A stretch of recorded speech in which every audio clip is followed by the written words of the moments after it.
Mutual fund investments are subject to market risks. Read all scheme related documents carefully.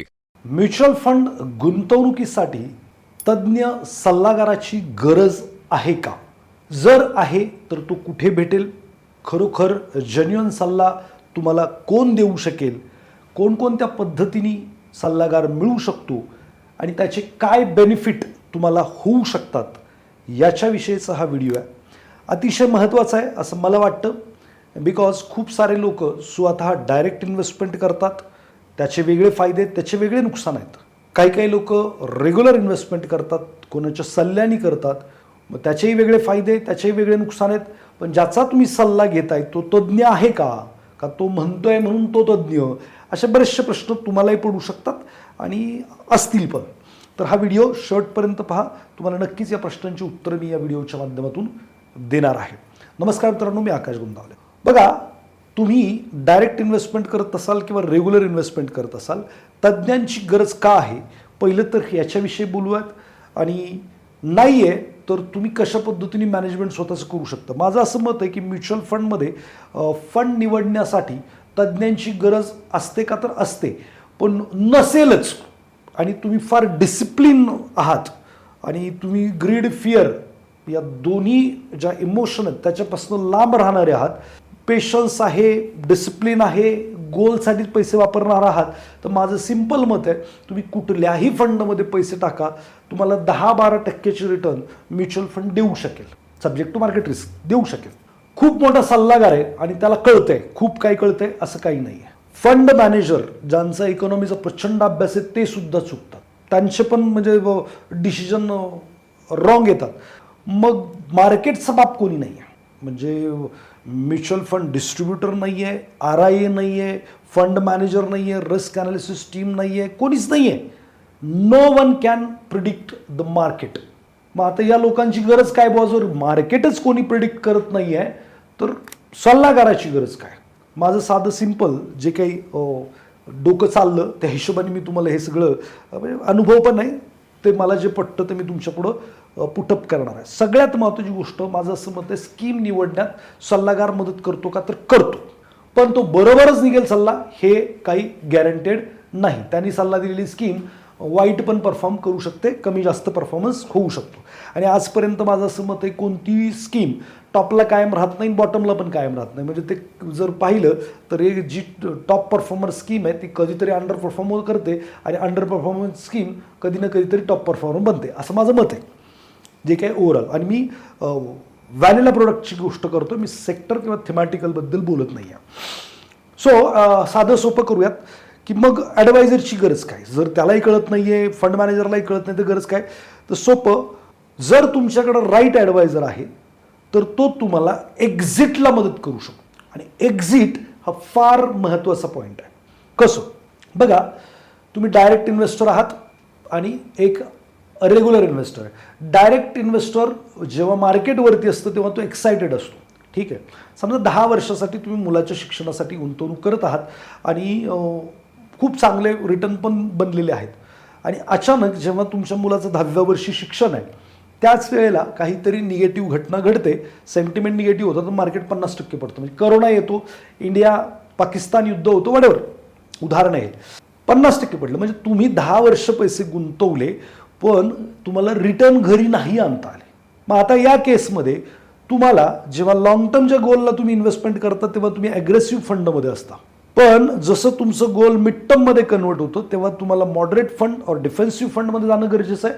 बघा, मग या केसमध्ये तुम्हाला ॲडवायझर ही मदत करू शकतो. जर तुमच्याकडे चांगला ॲडवायझर आहे तर तो काय 7व्या वर्षी ॲनालिसिस करेल किंवा तो फंड मॅनेजरकडनं ॲनालिसिस घेऊन येईल आणि तो तुम्हाला पुटअप करेल की सर मार्केट आता एक्सपेन्सिव्ह झोनमध्ये आहे, आपलं 3 वर्षांनी मुलाचं शिक्षण आहे, तर काय करा, ओव्हर व्हॅल्यूड आहे, तुम्ही हे 50% पैसे, 80% पैशावर 100% पैसे मॉडरेट और डिफेन्सिव्ह फंडला घेऊन टाका.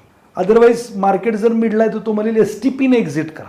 आणि मार्केट जर खाली आहे, 7व्या वर्षी करोना असू शकतो ना, मग खाली आहे तर तो काय करेल, तो तुम्हाला हे सांगू शकेल की बाबा आता मार्केट फार स्वस्त आहे आणि आपल्याकडे 3 वर्ष आहेत, रिकव्हरी यायला वेळ आपल्या हातात आहे, आणि मग पुढे जेव्हा ते रिकव्हरी येईल हाय लेवलला, चांगल्या लेवलला तुम्हाला एक्झिट मिळेल. या केसमध्ये काय झालं की तुमच्या भावना, टेक्निकल सगळं झालं त्याच्याबरोबर, आणि याच्यामुळं रिटर्न घरी आणता तुम्हाला आले.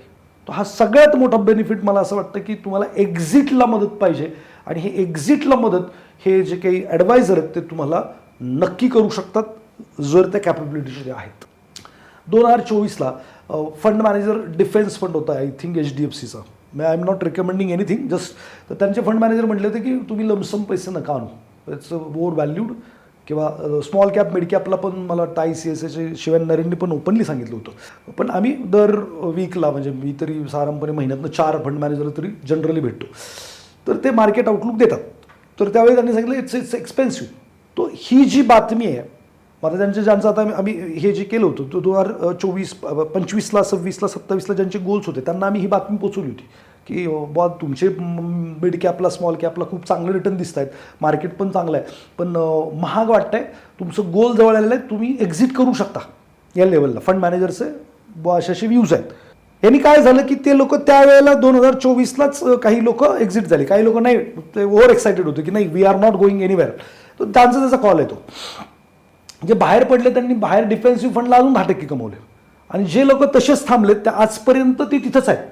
त्यांचे रिटर्न उलट टॉपवरनं खाली आले, 15-20% समथिंग काय असतील. ते सांगायचा मुद्दा हा आहे की हा जो कॉल आहे तो तुमचा ॲडवायझर खूप चांगल्या पद्धतीने तुम्हाला देऊ शकतो. आता हे ॲडवायझरमध्ये माझ्या मते RIA SEBI register investment advisor यांची मदत घेऊ शकता. हे महिन्याला टेंटेटिव्ह 25,000 ते वर्षाला I think 25K to 1.5 lakhs हे ते चार्ज करतात. आणि दुसरं तुम्हाला मदत करू शकतात इन्व्हेस्टिंगला, हे RIA झाले. आणि दुसरं MFD, ते तुम्हाला फंड मॅनेजर और फंड हाऊस व्ह्यू तुमच्याकडे आणून देतील. आता ही फी द्यायची आणि डायरेक्टला इन्व्हेस्टमेंट करायची, हा एक ऑप्शन आहे. अदरवाईज इकडे जायचं आणि यांना ट्रेल कमिशन मिळेल.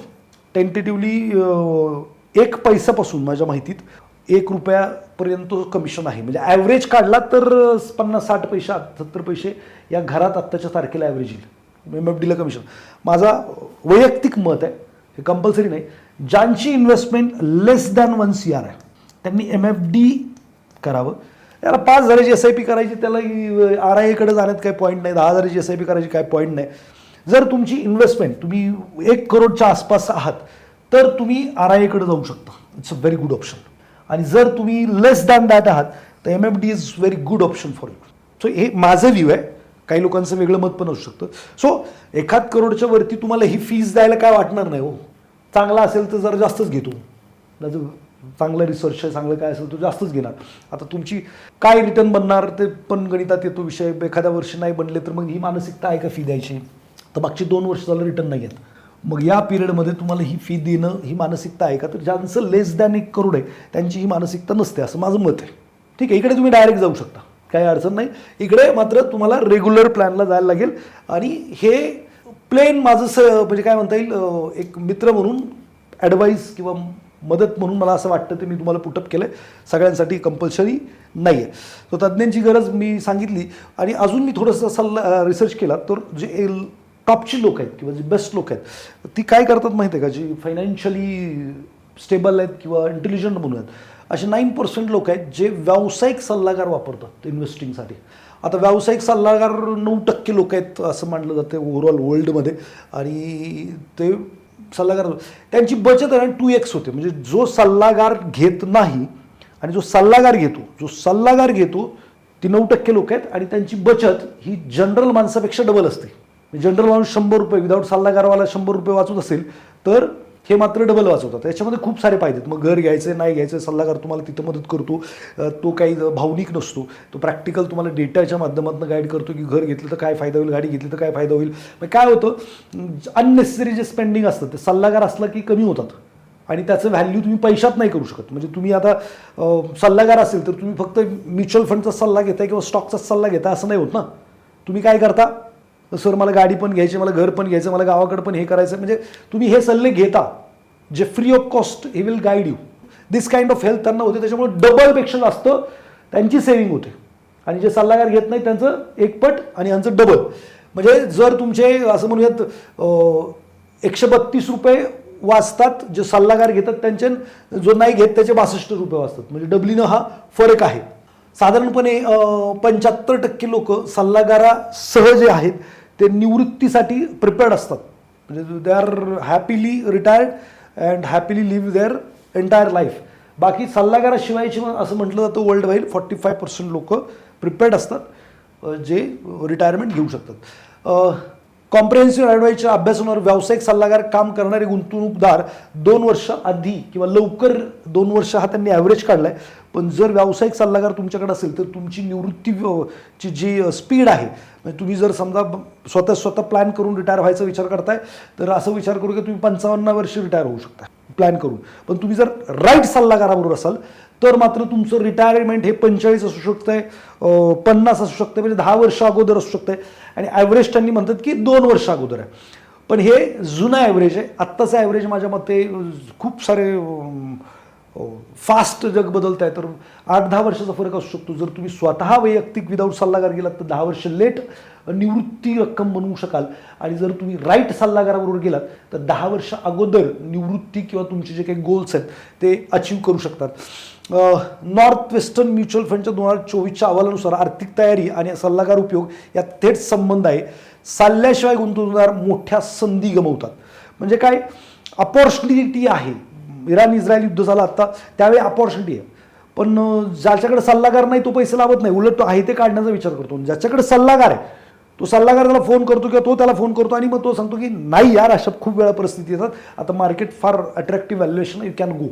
और एखादं सेक्टर थिमॅटिकल कॉल येतो तो तुम्हाला पास ऑन करतो जो तुम्हाला माहीतच नसतो. So definitely you must have advisor. आता मी खूप साऱ्या लोकांचे स्टॉकचे पोर्टफोलिओ बघतो, दे आर शोईंग मी, तर घेऊन बसलेले आहेत.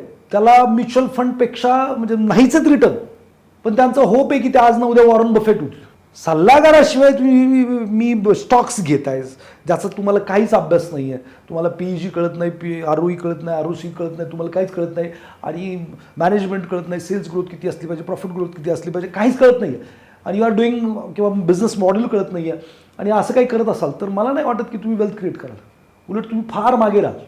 बघा, मी तर MFD आहे, पण मी असा विचार केला की ज्या लोकांना खरंच RIA पाहिजे, research investment analyst adviser, register investment adviser पाहिजे, अशा लोकांना पण मी हेल्प करण्याचा विचार करतो आहे. तर डेफिनेटली माझे काही चांगले RIA माहितीत आहेत, मी त्यांना तुम्हाला सांगू शकतो, तुम्ही त्यांच्याकडे जाऊ शकता, त्यांची फी द्या, त्यांची काय असेल, माझा त्यांच्याशी काही संबंध नाही, तुमचं तुम्ही बघा. पण ते चांगले आहेत का, तर आहेत. अशी चर्चा केलेली लोक माझ्याकडे 2-4 आहेत, त्यातलं तुम्हाला जे आवडेल त्याच्याबरोबर तुम्ही जाऊ शकता, मला काही प्रॉब्लेम नाही. असं काही मदत पाहिजे तरी ती पण घ्या. बाकी विनाकारण स्वतःच मॅनेजमेंट करायला बसू नका. जे हे रिझल्ट किंवा हे आहेत हे काही मी घरी तयार केलेलं नाही आहे. सो म्युच्युअल फंडाचे प्रकार योग्य निवड करा. इक्विटी म्युच्युअल फंड कशासाठी वापरले जातात, डेट फंड कशासाठी वापरले जातात, हायब्रिड फंड कशासाठी वापरले जातात, किंवा तुम्ही कायमचं एकाच फंडमध्ये राहणं घातक असतं. मी जर म्हटलं की तुम्ही ॲग्रेसिव्ह लॉंग टर्मचे इन्व्हेस्टर आहात, ॲग्रेसिव्ह फंड तुम्हाला दिला आणि तुम्ही ते 10 वर्ष तिथंच राहिलात तर त्याचा काहीच उपयोग नाही आहे. योग्य वेळेला तुम्हाला स्विचिंग पण करता आलं पाहिजे, की तुमचं ड्युरेशन बदललं की फंड कॅटेगरी बदलता आली पाहिजे. एकाच फंडमध्ये कायमचं नाही राहू शकत. मग सो सिम्पल, ज्यांना ट्रेल कमिशन मी तर तुम्हाला सांगितलं की हे कॅटेगरी तुम्ही डेफिनेटली वापरू शकता. 1 करोडला आय थिंक ट्रेल मी जर 1% जर पकडला तर 1 लाख रुपये जाईल. सेम थिंग माझं मत आहे की तुम्ही जर RIA कडे गेलात तर 1-1.5 लाख रुपये तू घेईल. 1 कोटीच्या आतवाले तुम्ही अजिबात टेन्शन नका करू, तुम्ही MFD कडेच जा. मी साधं सिम्पल सांगतो, 1% नाही आहे पण पकडलं. सो आय डोंट थिंक की तुम्हाला काही विचार करायची गरज आहे. आणि दे विल हेल्प यू. तुम्ही त्यांना सांगा तुमच्या रिक्वायरमेंट, डिस्कस करा, दे will help definitely. Hybrid fund कधी घ्यायचा, ELSS आता तसा विशेष असा उपयोग नाही राहिला, बट कॅटेगरीमध्ये multi asset types of fund आलेत, BAF आहे, DAF आहे, there are many more things. So हे तुम्हाला म्युच्युअल फंडचे प्रकार, आणि योग्य वेळेला योग्य प्रकारात तुम्ही असाल, कॅटेगरीमध्ये असाल तर सेफली एक स्मूथ राईड तुम्हाला अनुभवायला इन्व्हेस्टिंगची मिळू शकते. जोखीम मूल्यांकन पोर्टफोलिओची निर्मिती, ॲग्रेसिव्ह, उच्च वाढ, उच्च जोखीम, दीर्घकालीन, मॉडरेट, संतुलित, माध्यम, जे काही मध्यम रिस्क, मध्यम रिटर्न, कन्झर्वेटिव्ह, सुरक्षितता जास्त, रिटर्न कमी, जोखीम कमी, अशा प्रकारे तुम्ही ते मॅनेजमेंट करायला लागतं. आणि मग इकडे कमी असतात किंवा लॉंग टर्म असतं, कमी पैसे असतात, मग हळूहळू इकडं, मग शेवटी तुम्ही इकडे येता गोल पूर्तीच्या आसपास. तर ते करता आलं पाहिजे तुम्हाला. तज्ज्ञांचा दृष्टिकोन गुंतवणूकदाराच्या जोखीम प्रोफाईलनुसार तुमची जोखीम घेण्याची काय आर्थिक परिस्थिती आहे का, financial risk taking ability, mental risk taking ability, आणि ह्या सगळ्या गोष्टींचा विचार करून they will help you to grow.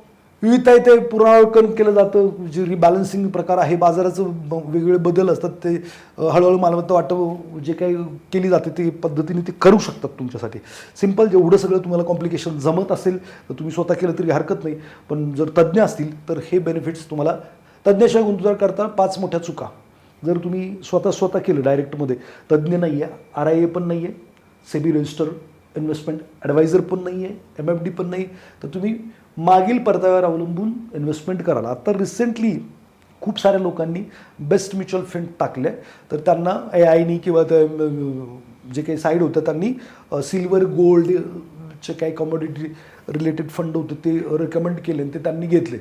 तर टॉपपासनं मला वाटतं चांदी 50-60-55% समथिंग खाली आहे, आणि सोनंसुद्धा 30-35% खाली आहे टॉपपासनं. मग आता मागील परतावा किंवा त्याच्या मागच्या 2 वर्षापूर्वी तुम्ही स्मॉल कॅप मिड कॅप हे हायेस्ट कॅटेगरी रिटर्नमध्ये दिसत होते, आता ते दिसत नाही आहेत. मुद्दा हाच होतो की तुम्ही मागील परताव्यावरती डिपेंड इन्व्हेस्टमेंट करता आणि मग नुकसान होतं. जिथं मात्र तुम्हाला जर राईट ॲडवायझर असेल तुमच्याकडं तर असे नुकसान नाही होत, आणि मग इथं तुम्ही चिरीमिरी वाचवण्याच्या नादात आहे ना पैसे घालवता. बघा, मी तर सोप्पं लोकांना सांगतो, मित्रांनो, तुम्ही काय पण घेता कमिशन देता, मोबाईल घेता कमिशन देता, लॅपटॉप घेता कमिशन देता, TV घेता कमिशन देता, घर घेता कमिशन देता, तुम्हाला सगळीकडे माहीत आहे. गाडी घेता तिथं कमिशन देता. मग हे गरीब, गाडीचं किंमत 0 होणार आहे, मोबाईलची किंमत 0 होणार आहे, अशा गोष्टी घेण्यासाठी तुम्ही कमिशन देता. म्हणजे गरीब व्हायच्या गोष्टी आहेत, 0 करणाऱ्या गोष्टींसाठी कमिशन देता. पण जिथं तुम्हाला करोडपती बनवायचा सल्ला आहे तिथं मात्र तुम्ही कमिशन द्यायला तयार होत नाही किंवा कोणाला पैसे द्यायला तयार होत नाही. हे फार चुकीचं करतं, आणि हीच चूक माणसाला मिडल क्लासवर गरीब ठेवते असं माझं मत आहे. खर्चाच्या प्रमाणाकडे दुर्लक्ष केलं जातं, माहीत नसतं काय एक्सपेन्स रेशो आहे, कसं चेक केलं पाहिजे, काय केलं पाहिजे, हेही प्रॉब्लेम होतो. उद्दिष्टांची जुळवणूक होत नाही, म्हणजे जे काही गोल आहे त्या अकॉर्डिंग इन्व्हेस्टमेंट केली जात नाही. म्हणजे मी हमेशा असं म्हणतो की there is no investment without target and time frame. त्या टार्गेटही प्रॉपर सेट नसतं. म्युच्युअल फंड करायचा आहे म्हणून केला जातो, शेअर मार्केटमध्ये पैसे लावायचेत म्हणून लावले जातात, पण त्याच्यासाठी स्पेसिफिक असं टार्गेट उद्दिष्ट नसतं आहे. किंवा मी म्युच्युअल फंडमध्ये करतोय किंवा स्टॉक मार्केटमध्ये करतोय या कारणासाठी इन्व्हेस्टमेंट करतो. आपण जागा घेतो काय कारणाने, घर घ्यायचं, बांधायचं का, असं काही कारण असतं की नाही, ते जेव्हा जागा एवढ्या किमतीला जाईल तेव्हा माझ्या पोराचं शिक्षणासाठी मी विकणार आहे, असं काही उद्दिष्ट ठेवत नाही. देर इज नो इन्व्हेस्टमेंट, ती गुंतवणूक नाहीच येतो, तुम्हाला प्रॉब्लेममध्ये नेणारी गोष्ट ठरू शकते. तर उद्दिष्ट जुळत नाहीत जर तुम्ही डायरेक्टली स्वतः केलं तर. पण तुम्ही जर ॲडवायझर घेतला तर मात्र तो तुमच्या उद्दिष्ट तुम्हाला सांगून पर्टिक्युलर ते फॉलो करायला लावतो. अतिविरुद्ध होऊन जाते. जे डायरेक्ट करतात त्यांच्याकडे कमीत कमी मी पाहिलं 20, 25, 30 फंड असतात, त्याचा काही फायदा होत नाही, आणि ते विनाकारण जास्त फंड आले की रिटर्न मात्र मार खातात. आणि बाजारात थोडं जरी वर खाली झालं आणि निगेटिव्ह न्यूज आल्या की डायरेक्टवाले लगेच पळून जातात. पण जर त्यांच्याकडे सल्लागार आहे ते त्याच्याशी नाराज जरी असले तरी चर्चा बसलीत तरी करतात, आणि त्याच्यामुळे त्यांना हायसं पण वाटतं किंवा ते पाठिंबा मिळतो भक्कम. आता माझं वय 45 आहे, आणि मी जर मागची 20 वर्ष झालं फायनान्समध्ये काम करतो आहे, उदाहरण घेतलं तर 20 वर्षाचा चढ उतार बघितलेला माणूस जर तुमच्याबरोबर असेल तर तो तुम्हाला नक्कीच तुम्ही मदत तो तुम्हाला करू शकतो, तुम्हाला नक्कीच मानसिकरित्या सावरू शकतो. And that is very very important. मग जो कोणी तुमचा ॲडवायझर तो तुम्हाला सावरेल. योग्य फंड कसा निवडावा, तज्ज्ञांचा दृष्टिकोन वेगळा असतो, आपला फक्त पास्ट परफॉर्मन्सच असतो. मग ते तुमच्या गोल काय तुमचं, मग 2-3 प्रकारचे गोल आहेत. कंपल्सरी गोल आहे, ऑप्शनल गोल आहे, लाईफ चेंजिंग गोल आहे. कंपल्सरी म्हणजे केलंच पाहिजे गोल पूर्ण, ऑप्शनल म्हणजे केलं नाही केलं चालतंय. मग त्या अकॉर्डिंग तुमचं उद्दिष्ट काय, मग त्याच्यासाठी कालावधी काय, किती ड्युरेशन बाकी आहे, काय, मग तुम्ही जोखीम किती घेऊ शकता, ह्या सगळ्यांचं ॲनालिसिस केलं जातं. डायरेक्ट स्कीम 50% रिटर्न देते आणि ती निवडून दिली असं नाही होत, आणि that is not right practice. ठीक आहे, आपण मात्र इंडिव्हिज्युअल करत असेल तर काय करतो की नाही जाऊ दे मरू दे, ही चांगली वाटते ती चांगली वाटते, तसं नाही. मग ज्यावेळी तुमच्याकडे एक राईट सल्लागार असतो मग तो तुमचं ड्युरेशन चेक करेल, मग तुमचं उद्दिष्ट बाबा कोणतं कंपल्सरी कॅटेगरीत येतं आहे, ऑप्शनल कॅटेगरीमध्ये येतं आहे, कशात येत आहेत ते चेक करेल. आणि मग फंड, आता कोणता फंड चांगला कोणता फंड वाईट, तर बघा 15% देणारा आणि 30% रिटर्न देणारा फंड जर कंपॅरिझन करायला लागले तर जे सामान्य लोक आहेत ते म्हणतील 30% रिटर्न देणारा चांगला आहे, 15%वाला नाही आहे. पण असं नाही होत. मार्केटमध्ये जेवढे फंड आहेत ना ते सगळेच चांगले आहेत. आता मी या ठिकाणी थोडं इलॅबरेट केलं. मी म्हटलं की ज्या फंडने 30% रिटर्न दिलेत त्यांनी 80% ॲसेट रिस्कमध्ये टाकली होती. उद्या काय झालं असतं तर 80% ॲसेट बरोबर होणार होतं. इकडे मात्र ज्यांनी 15% रिटर्न जनरेट केले त्यांनी फक्त 20% ॲसेटच रिस्कमध्ये टाकली होती, 80% सेफर होती. मग कोणता चांगला आहे? तर प्रत्येक फंडचं किंवा प्रत्येक स्कीमचं आपलं आपलं एक उद्दिष्ट आहे. तर त्या अकॉर्डिंग आपल्याला ती कळत नाही. म्हणून डायरेक्ट जर तुम्हाला नॉलेज नसेल, तुम्ही जर सिलेक्शन करत असाल तर तुम्ही ज्या गाडीत नाही बसायला पाहिजे त्या गाडीत बसाल. म्हणजे मी इथं पुण्यात आहे आणि मला समजा 50 किलोमीटर जायचं आहे कुठेतरी आणि मी विमानात बसून जायचं म्हटलं तर ते विमान थांबणारच नाही आहे. तर व्हेकल कोणती डिसाईड केली पाहिजे, मग कोणती गाडी मला कमीत कमी वेळेत किंवा कमीत कमी खर्चात किंवा कमीत कमी एफर्टनी पोचवेल अशी गाडी निवडायला तज्ज्ञच लागतात. सो हे खूप महत्त्वाचं आहे. सातत्यपूर्ण बरोबर, केवळ शिखर कामगिरी नाही, बाजाराच्या विविध टप्प्यावर स्थिरता तपासणं फार महत्त्वाचं आहे. सो तो पण महत्त्वाचा. खर्च व्यवस्थापन, एक्सपेन्सेस रेशो काय, फंड मॅनेजरचा अनुभव काय, हे तुम्हाला काहीच माहीत नसतं. फंड मॅनेजर स्विच करतात ते तुम्हाला माहीत नसतं. आणि मग या वेळेला मात्र मग तुम्ही कन्फ्यूज होता की काय नक्की केलं पाहिजे. मग हा फंड मॅनेजर कायमचा राहतो का? तर नाही. आज ह्या फंड हाऊसमध्ये, उद्या त्या फंड हाऊसमध्ये, परवा त्या फंड हाऊसमध्ये. आपण मग तर पास्ट बघूनच करत असतो. हे सगळं महत्त्वाचं आहे. डायरेक्ट वर्सेस रेग्युलर, दीर्घकालीन स्वयं गुंतवण्यासाठी डायरेक्ट चांगले सतत सल्ला हवा असेल त्यांनी रेग्युलर करावं. माझं असं मत आहे की असं डायरेक्ट विदाऊट कमिशन आयफोन मिळतो का? किंवा काही लोकांना डायरेक्ट कंपनीमध्ये जाऊन त्यांच्या गेटवरती उभा राहायचं घ्यायचा आणि काही लोकांना शोरूममध्ये घ्यायचा, असं काही ऑप्शन आहे का? बघा, मला सिम्पल वाटतं की ज्यांना ग्रोथ करायची, खूप एक्सपर्ट आहेत, खूप नॉलेज आहे, तरी पण ते डिस्कस करतात समोरच्याशी. आता मी फायनान्समध्ये एवढी वर्ष झालं काम, तर आय विल डिस्कस. मी भविष्यात पण करणार, मी आत्ता पण करतो, फंड मॅनेजरशी करतो, माझे कलिग्स असतात किंवा या फील्डमधली लोक आहेत. वी विल डिस्कस की यार कैसे क्या हो सकता है, किस तरीके से, कशाचं काय सल्ला घेतो आम्ही पण. मी काय केलं पाहिजे, तुम्ही काय केलं पाहिजे. सो हे सल्लागार खूप महत्त्वाचं आहे, असंच माझं मत राहील कायमचं. आता याच्यामध्ये तुम्ही म्हणाल स्वार्थ काही नाही मित्रांनो. हे यूट्यूब आहे, तुम्ही माझ्याकडेच केलं पाहिजे असं काही नाही. ठीक आहे, तुम्ही कुठेही जाऊन करू शकता. हां, तुमच्याकडे कुठलाच ऑप्शन नाही आहे, कळत काही नाही आहे, in this circle you can correct me, otherwise go anywhere. मी तर काय म्हटलं, मला बरेच लोक मध्ये अप्रोच झाले होते की यार सर आम्हाला रेग्युलर नको आहे, आम्ही कुठेतरी ऐकलं खूप सारंच काय जातं आहे, कमिशन जातं आहे. ठीक आहे, मग तुम्ही RIA जा. नाही, मग ते RIA कसं, त्याला काय कळतं नाही कळतं. ठीक आहे, मग मी तुम्हाला माझं जे काय अक्कल आहे, तो लय भारी असं नाही, माझी जी काय अक्कल आहे त्यानुसार मी 1-2 तुम्हाला रेफर करून त्याच्याकडेच करत नाही, तुम्ही तुमचे शोधा. तुम्हाला पाहिजे मी मदत करतो, अजून काय पाहिजे. आता माझं तर काही नाही आहे, मला ते सेबी म्हणताय अजिबात नाही तसले काय भानगड. हां, पण तुम्हाला जायचंच आहे डायरेक्टला, तर मी हे ऑप्शन तुम्हाला देऊ शकतो. प्रॉब्लेम काय? हां, त्यांच्यात द्या फिया.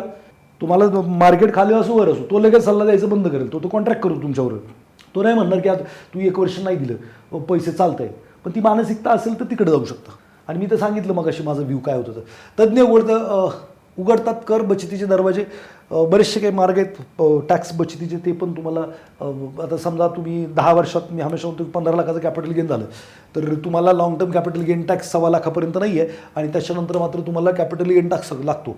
म्हणजे समजा 15 लाख रुपये कॅपिटल गेन झालं तर 1.25 लाखावरती तुम्हाला टॅक्स नाही भरायचा आहे आणि बाकीच्या 13,75,000 वरती 12.5% टॅक्स भरायचा आहे. 12.5% तुम्हाला इथं भरायचं आहे. मग या केसमध्ये तुमचा जर ॲडवायझर तज्ज्ञ आहे तर तो तुम्हाला होऊ शकतं वर्षाला 1.25 लाख रुपये प्रॉफिट बुक करेल, इंटू 10 वर्ष 12.5 लाख रुपये टॅक्स फ्री करू शकेल तो. हे पहिलं झालं. तुमची पाऊस बायको किंवा नवरा वर्किंग नसेल तर 4 लाखापर्यंत शॉर्ट टर्म मिड टर्म काही जे काय असेल, short term long term tax free आहे. त्याच्यानंतर HUF नावाचा प्रकार आहे, हिंदू अनडिवायडेड फॅमिली, त्याला पण 4 लाखापर्यंत कॅपिटल गेनवर टॅक्स फ्री आहे. एकाच फॅमिलीला मला असं वाटतं की जर नॉन वर्किंग एक पार्टनर आहे तर हे 1.25 लाख, हे HUFचे 4 आणि दुसऱ्या पार्टनरचे 4, तर 9,25,000 टॅक्स प्लॅन करून वाचवता येतात.